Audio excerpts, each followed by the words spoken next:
So, hi guys. Um, Lately I've been, reading online how Kenyans are depicted as a country that can't really be bullied online, and so I've been reading a book, a novel by Paul B. Vita. The novel is titled "Fathers of Nations," just satirically revealing how the African states are headed by individuals who don't really see the need to improve their countries, but they're in it for their gain, their self interest. And so I felt like this book reveals a lot. So it was published first, I think, in 2013 and then republished for the purposes of learning in 2021.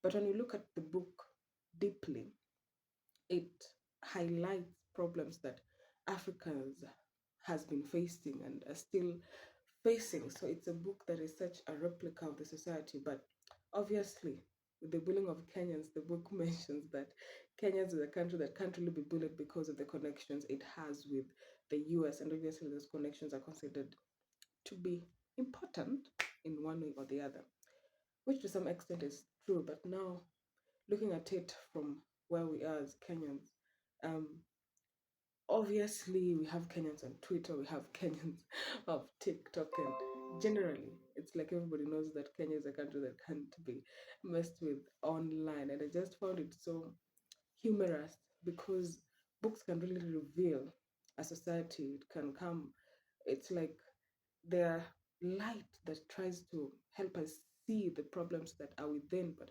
people tend to not look at them in details and then we just ignore. But when read and understood, and then should the situation be looked into, then problems can really be solved.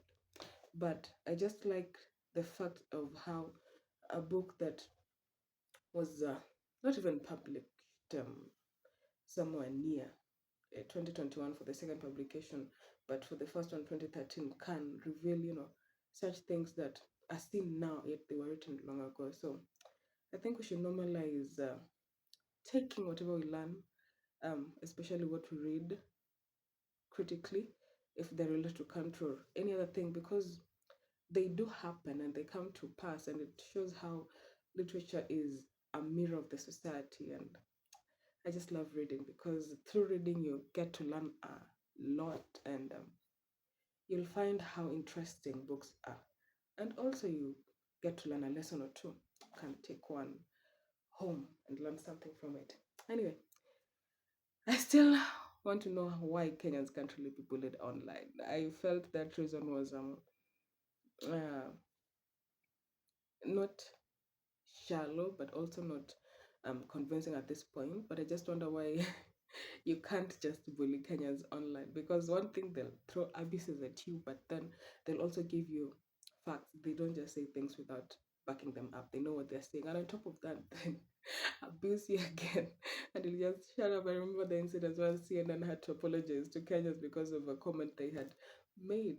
I don't remember what the news was about, but we know that it was Fox News, and honestly, they didn't like it. And it's just so interesting and funny. I don't know. What do you think?